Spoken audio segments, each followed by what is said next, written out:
Yo, what's up, guys? It's your boy Patrick Jones here today to give you my 3-1 Blue Eyes White Dragon deck profile with 3-1 at Gamer's Gambit, which is pretty much the place you go. It's pretty much the place where all the scrubs go, but it's okay because it's a good deck. We're playing Blue Eyes. We don't need no alternative dragon. That card sucks because we can still do it without it. All these sheeple thinking it's not good until alternative, they're lies. So let me tell you how we do this. Okay. So we start off, we'll play 3 copies of Sage with Eyes of Blue. Now this card is pretty much like a Stratus for the archetype because you can use it to search out any level 1 light tuner from your deck to your hand when you normal summon it. And on top of that, if it's in your hand, you can discard it, then target 1 effect monster you control, send it to the graveyard, and you can special summon a Blue Eyes monster from your deck. So pretty much this card tuners out like all the cards in the archetype, and it combos off really well with another card we have here, which is 3 copies of Maiden with Eyes of Blue. Now, most decks, at least most decks that play Blue Eyes in the OCG, they don't play this card at all. But this card's actually really good because, I mean, the whole, like, when your opponent attacks the monster and it spits out Blue Eyes, that's garbage. They're never going to play into that. No one's that dumb, unless, of course, you're playing at the locals that I'm playing at. But because the one saving grace is that if she's targeted by a card effect in general, you can special summon a Blue Eyes monster from your hand, deck, or graveyard.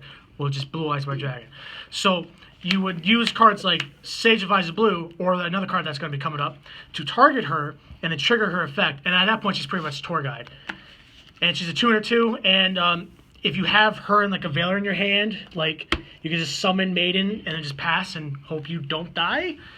So she's a really good card. Also, she's hot. Okay. And obviously, you can't play Blue Eyes White Dragon without 3 copies of the Invincible Engine of Destruction. You also can't play without that mat. Yeah, you can't play without. You have to play with this mat, and all your Blue Eyes have to be different artworks. Otherwise, you suck. This card's really good. I want to see it at all times, especially once we get alternative. Then he's just like the best monster ever. He's got 3,000 attack. How is that legal? Like, it's so good. Look at him. He's standing on top of the tower. It can attack Dark Destroyer. Yeah, it can attack Dark Destroyer. So it can crash into Dark Destroyer. It's busted. And then we play 3 copies of the brand new White Stone of the Ancients, man. YGO Pro and the fan trace. There's so many different names for this. But yeah, White Stone of the Ancients. Now this card's pretty much like Skarm. If you send it from if it hits the graveyard during the end phase, if you don't forget it, you can special summon a Blue Eyes monster from your deck.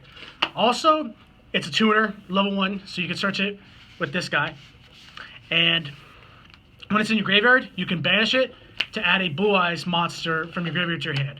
So it actually came in clutch for me today at locals because I did Swing of Memories to special summon the next card, Dragon Spirit of Light, and use that to banish one of his cards because it's a normal monster in the graveyard, and then used this card to add back a Blue Eyes to my hand.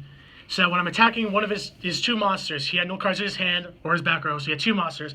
So I brought this back. It was going to die, but I attacked one of his monsters, I tributed it, and brought out Blue Eyes and attacked the other guy, and I pretty much won the game with that because I was able to add back these cards. This is also really good with trade-in because you do trade-in, you discard a Blue Eyes card, you draw 2 cards, and you banish this, you add it back, and you do trade-in again. In late game, it's also really good. It pretty much turns all your trade-ins to like pot of greed. And on top of that, like doing this with like Cards of Conscience is just crazy. And then you play 2 copies of the Derp Dragon White. It's kind of cloggy, but I think at 2 copies he's really good, at least until we get the rest of the support. He's really good because he's a normal monster in your hand and your graveyard, so all the cards that bring back like normal monsters works on him too. And he can banish a spell or trap card. So that's really good because you can hit Pendulum Scales, you can hit Cosmo Town, and you can get rid of the card and it won't trigger their effects. It's really good. And it's pretty much a walking version of Cosmic Cyclone, a card coming at this one. Yeah, and the Dark Illusion's pretty much like that. And the fact that it can tag out into like a Blue Eyes White Dragon rarely comes up, but when it does, it's actually pretty useful. And level 8 Dragon monster, so you can trade in like all that good rank 8s, all that good stuff. I'll play 2 copies of Effect Veiler. Honestly, nobody knows what this is. Yeah, no, this card's bad. You can search it with the Sage, so it's really good. And it's a level 1 tuner, so in a pinch, you could use it for a Synchro Summon. And honestly, I probably should play 3. But I don't really have 3 copies. It's too bad of a card, don't worry. Yeah, it's a bad card. And you can search it anyway, so you can play 2 if you want. And then I play 1 copy of Dragoon Coursera. Because it's a DT, Yeah, because it's a DT. it counts as 2 tuners. Yeah, it counts as 2 tuners. So the reason why you play this is because he's a Dragon Monster tuner with less than 1,000 attack.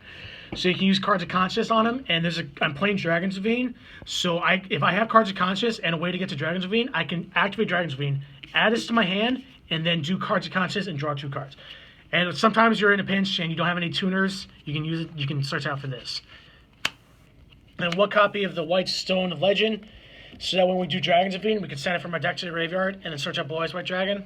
Also, if you have this in Cards of Consciousness and trade in, you just go through like 5 cards in your deck. It's amazing, and you can search it with the Sage, of Eyes of Blue. Might as well just keep that card out. It keeps on Yeah, coming I know, up. right? It keeps coming up. And then for spells, now this is most decks I see in the OCG, they tend to play like Dragon Shrine or like White or the Ritual Monster. I feel like that's actually a mistake. And obviously, I currently do not have any tops or any like premier tops or anything like that. So I guess maybe they're onto something. But the way I'm going with this deck is that I'm playing pretty much all the field spells. So one of the big changes with this deck from regular Blue Eyes decks is I'm playing 3 copies of Mausoleum of White. Now this card may be a bit mediocre because it's just like it gives you an extra normal summon.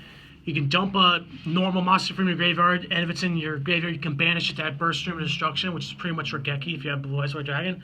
I don't play that card, but it does come up sometimes because if you open up multiples of these, then you can like search out a Burst Stream of Destruction. So the reason why you play this card is that if you have this in Sage of Eyes of Blue. Whoa, that's not new. Yeah, I know, right?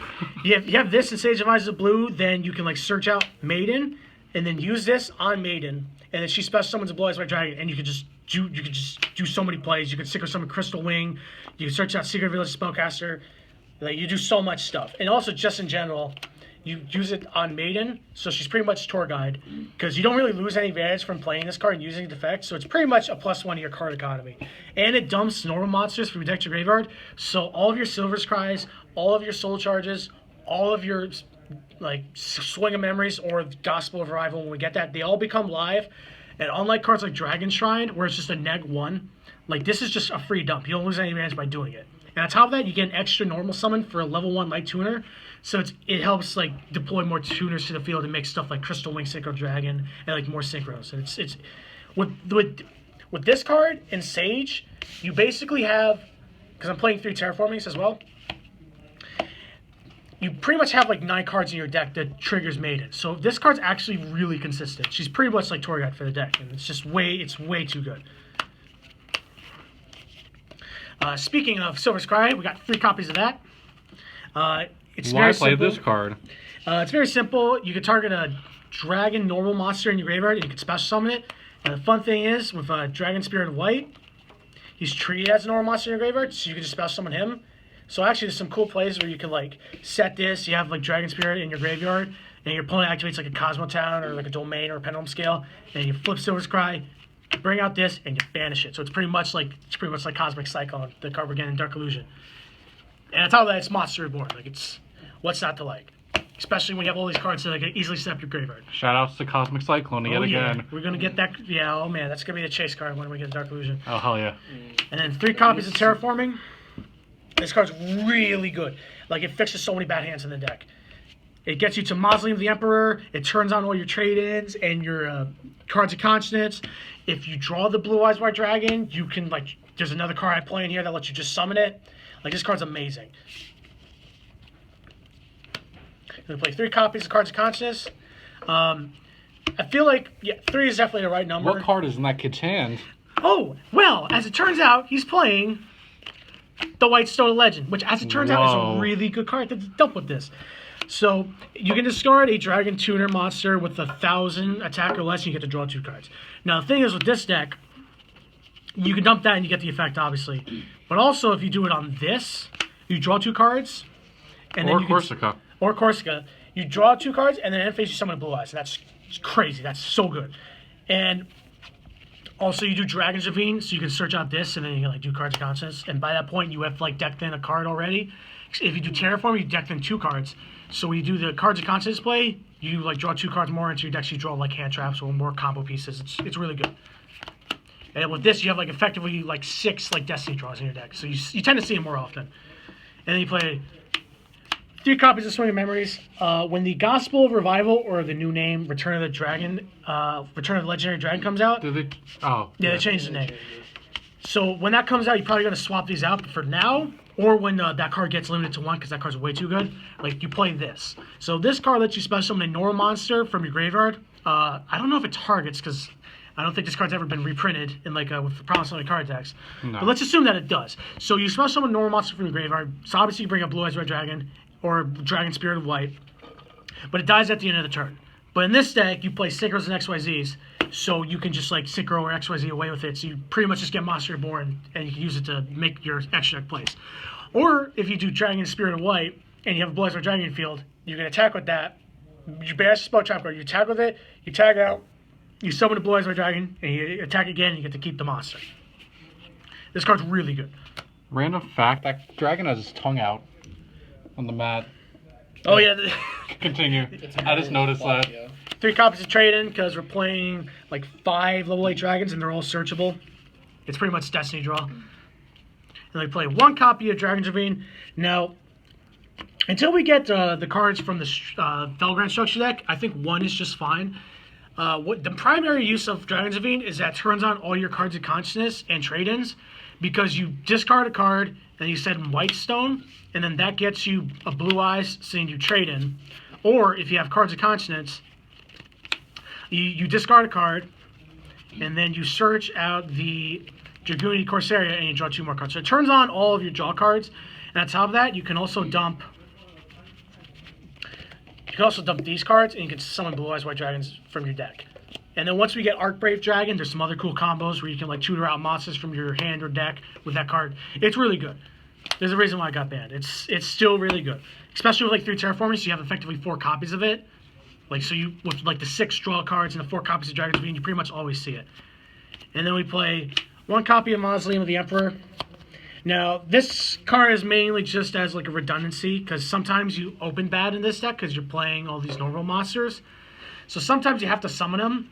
And in those cases, I'd rather have, like, when I play, like, the 3 terraformings, I'd rather have, like, something like this than just not playing it, because it lets you, like, summon a Blue Eyes White Dragon. And being able to summon a 3,000 beater for effectively no cost to your card economy, even though you have to pay 2,000 life points, it's worth it, because it's better than nothing. And especially late game, because then you could, like, start, like, applying more pressure, because you do, like, the White Stone of Ancients, you add back a Blue Eyes, and you normal summon it, and you start pressing for damage.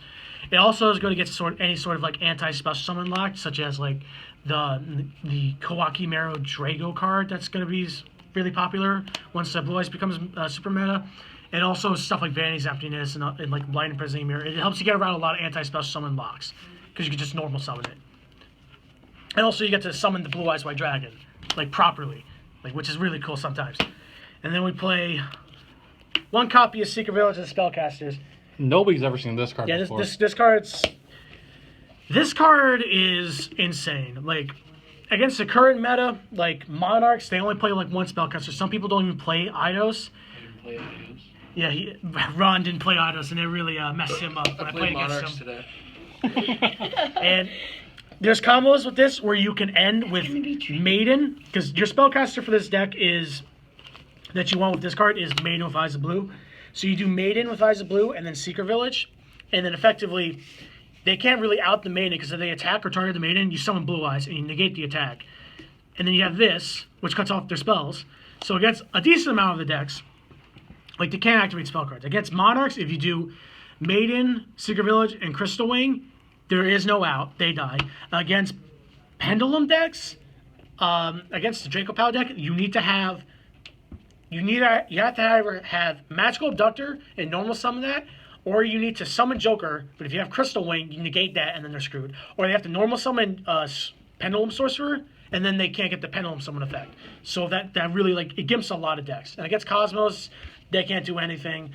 Against Demise decks, against Cleaforts, they're just screwed.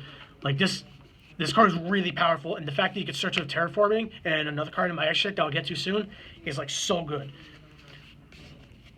Another thing you can also do is that if you don't have Maiden, you can play Enlightenment Paladin. So you do Blue Eyes Spirit Dragon, so basically this guy right here, and then you bring out Ancient Fairy Dragon, and then you search out the Secret Village, and then you summon another level 1 trigger from hand, usually by Ancient Fairy Dragon's effect, and you synchro summon Enlightenment Paladin, so you have a spellcaster you use for this.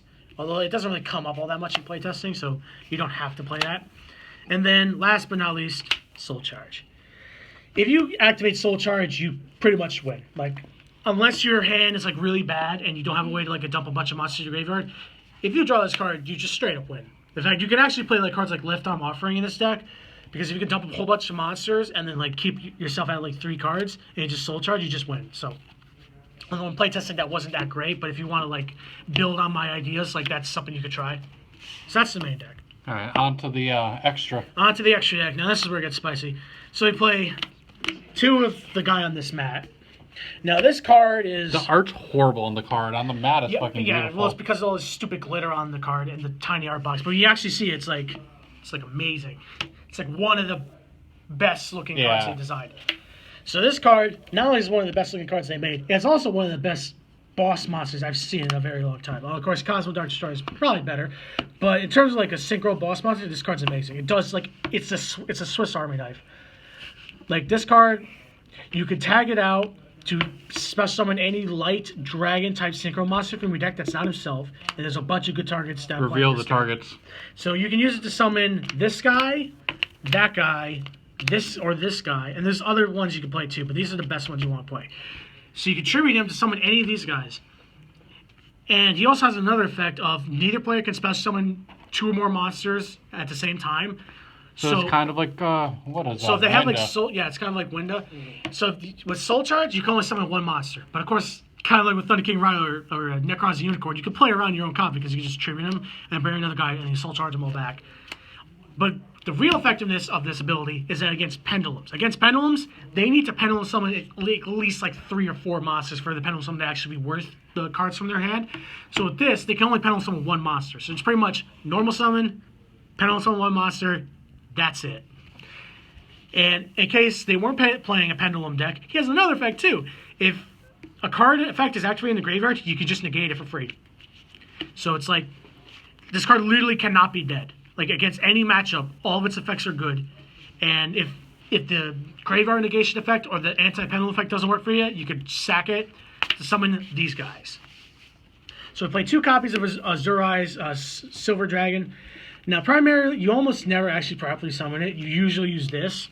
So what you would do is that you would summon Blue Eyes Spirit Dragon, and then your opponent usually will have difficulty killing this card unless they have a Kaiju or something.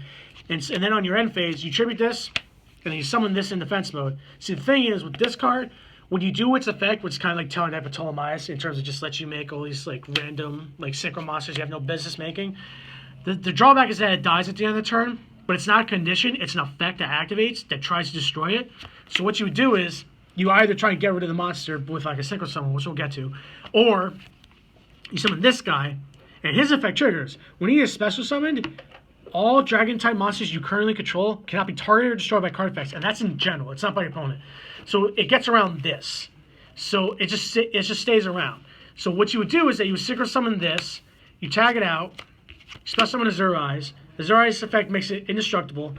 Most opponents, unless they have like Ignister or Kaiju, they're gonna have difficulty killing a 3K defender that can't be targeted or destroyed by card effects. So it'll probably survive, and then on your standby phase, you use this effect, and then you bring back a Blue Eyes White Dragon or a normal monster in your graveyard. Oh, that's a crappy art. No, I know, it's a crappy one, but you get the idea. And so you basically just get refunded for your synchro summon. All right, let's do the rest of this extra. Okay, so, and then you play 1 copy of Michael the Arch Lightsworn. Now this card's really good if you're going second, because it just helps you when you're trying to do the Crystal Wing Synchro Dragon play. It lets you like remove your opponent's cards, so that way you can remove like Cosmotown, Beatrice, Dante's, or Pendulum Scales. It's just good spot on removal. Now, because he doesn't have any countermeasures for him dying to Spirit Dragon's effect, so if you summon this card, it's going to be in defense mode and you can't really attack it, so you have to like get rid of it immediately. But it comes up enough that it's just really good removal. Like banishing any card is just so good. And then the real MVP of the extra deck is Ancient Fairy Dragon. Now, with Ancient Fairy Dragon, this card is like just insane. So with this card, you can destroy all field spell cards on the field, which is pretty much good in every scenario except for Cosmos when they have Cosmotown, because then you trigger their effect. But it destroys all field spells on the field, and then you gain 1,000 life points, and then you can search any field spell from your deck. Where is it? To your hand. So you get to search out all of these cards.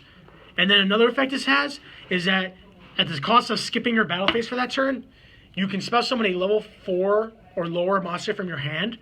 So it makes it a lot easier to make the next card that's coming up, Crystal Wing Synchro Dragon, because then you just spell summon a tuner monster from your hand, and then you synchro summon into this. And there's a combo with Ancient Fairy Dragon where you can search out Secret Village of the Spellcasters, and you can make Alignment Paladin, although I don't play that card, or you could just like make Synchro, you can make this guy, and then you can like follow it up with like Secret Village. And this card is amazing. Like, no one plays in the OCG, but it's like, it's so good. Like, it's amazing. I go into this card like all the time, especially going first. Like, the no battle phase is not a problem when you can't even conduct your battle phase. This card's amazing. But what's even better than that is Crystal Wing Synchro Dragon. Now, there's a combo that just spiked, even though it was reprinted today. Yeah, it was just reprinted today, but it spiked up in price mostly because of Monarchs, but there's a whole bunch of other decks in the pipeline that can make this card. One of the decks that can make this card, and probably one of the best decks that can make this card consistently, is Blue Eyes White Dragon. Because while it is a level 8 synchro, and I mean, you have all these level 8 monsters and level 1 tuners, so you can't really make level 9s, but because of Blue Eyes White Spirit Dragon, you can summon out a level 7 synchro monster from your extra deck, and then you tune it up with another one of your level 1 tuners, and you make this. And this card is just amazing. Like, it can negate any monster effect. If it battles a level 5 or higher monster, it's pretty much honest. It gains its attack. So this card is just a juggernaut. And if you combo it up with something like this, you usually cannot lose that duel. Unless, of course, you're my opponent and they go like Summoner Monk and then Regeki you. But that's a whole nother thing. Like, this card's amazing. Like, it's not a Blue Eyes deck without this card. It's so good. And that covers this. Well, there's one more card, Stardust Spark. Now, I wasn't playing this card for a while, but the thing with Stardust Spark is that it triggers Maiden, because you could just target any card, face-up card. So you can trigger Maiden and get a Blue Eyes. But the real reason why you play is that you summon off a Blue Eyes White Spirit Dragon, and you bring it out, and it uses effect on itself so that it doesn't die by its Blue Eyes Spirit Dragon's effect during the end phase. And then on the next turn, you just have Stardust Spark.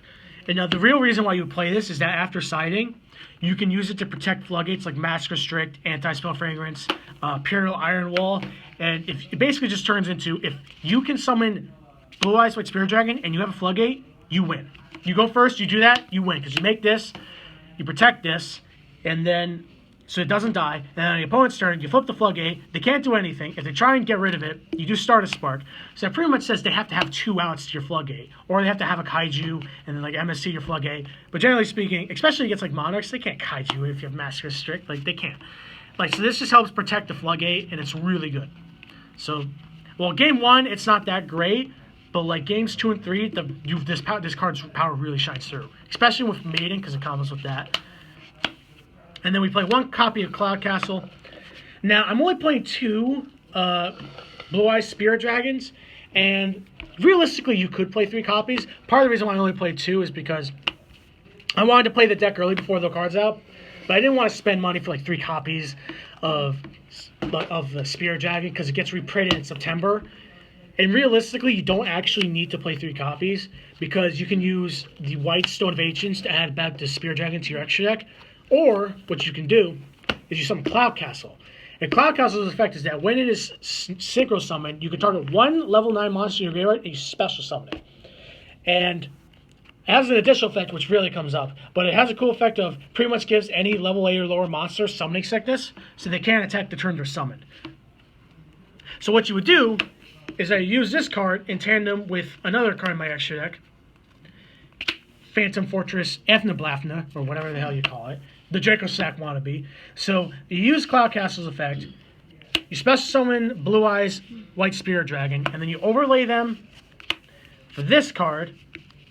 And this card has the ability to, without targeting, banish any card from your opponent's hand, field, graveyard, or the top card of their deck face up. And it can banish it, and it doesn't target, and it's amazing. So basically, if you make White Spirit Dragon, the next time you can like synchro summon, you just make Cloud Castle, and you get Spirit Dragon, you make a rank 9 play. And then, since it doesn't target, you can get around cards like Cosmo Dark Destroyer. In fact, this deck, in particular, has a lot of outs to the Cosmo Archetype, especially Cosmo Dark Destroyer. You have multiple outs to this card, some of which I'm not playing, but especially with this card and the Crystal Wing Synchro Dragon, you can usually get around like most cards in the game. All right, let's see the other cards. All right, so now we're playing one copy of Lancelot, Dark Knight of the Underworld. Now, this card's pretty much Nightmare Shark on crack. So it's a 2K attacker that can attack your opponent directly. And if it inflicts battle damage to your opponent, you can destroy a monster. And it's similar to Light and Darkness Dragon, where the first, once per turn, the first time a card effect would be activated, you can detach one. Well, not you can. You have to. It's mandatory. You can negate you can negate the activation of any card effect or activation of a card effect. And it's mandatory, so you can't control it. But the way you would usually play this card. Oh, they're talking.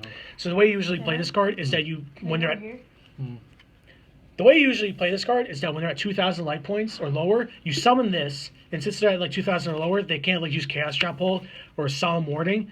And if they're even lower than that, like 1,500 or lower, they can't even Solemn Strike it. So you just summon this, unless they have like multiple cards out this, like multiple spell or trap cards out this.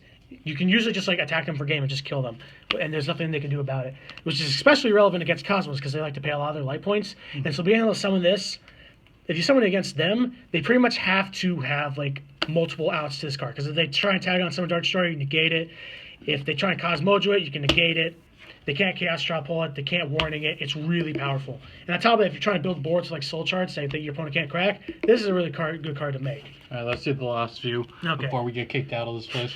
So you play one copy of Titanic Galaxy. He negates spell cards. Well, he's not a great card to make as a standalone card. If you have like stuff like Floodgates or like another really big board, this card is like incredibly difficult. He makes pretty much any board like a lot better. He's really good. And then we play the Galaxy Eyes engine. So we play one copy of Galaxy Eyes Prime Photon Dragon, and then we play one copy of Full Armor Photon Dragon, and we play one copy of Dark Matter. Now, when we get the structure deck, and once we get to Dragon's Legend Unleashed, this engine gets way better because you have cards like Arcbrave Dragon, which lets you effectively tutor out in combo with this card, lets you tutor out like any Dragon monster from your deck. But what you normally do is that you summon this, he does nothing. You overlay for this, and you can pop any face-up card on the field. And then you overlay for this, and then you use its effect, and you send that, any other random dragon monster, and probably like this. So then you get to add a Blue Eyes monster from your deck to your hand, you get to special summon a Blue Eyes monster, and then on top of that, you can detach an XYZ material, and you can attack 2 monsters. And that's after you use this effect to pop a face-up card on the field. So this engine is just amazing, and once we get Galaxy Eyes Cypher Dragon, it gets even better, and once we get Arcbrave Dragon, it gets even better. But as it stands, these cards are like amazing. All right, any final words about Blue Eyes in general? The deck is still really good. If you're planning on picking up Blue Eyes, I recommend doing so now while the cards are still cheap, because once we get alternative, that deck's going to go up. I mean, say it's spiked to 25. Yeah, it's spiked, but it's going to go up higher, especially once the ban list kicks in and we get alternative Dragon. And the deck's still really good. Like it has some really good power plays. We'll probably go into like some of the combos you can do with this deck when we have more time. And it's amazing deck. Like you don't just go by what the meta is telling you and say that, oh well, since they don't have all the cards yet, it's not that great. I mean, before in Pal deck, like the Pepe deck, like they didn't have all the cards, and they were still able to do stuff. And while it's not as good as that, you could still do stuff with the Blue Eyes deck. And it's some of the most fun I had in Yu-Gi-Oh! In quite some time. Let me tell you. Is that all? That's all, folks. And it's Patrick Jones signing out on whatever we're calling this channel. WH Games. WH Games. Yeah. See ya.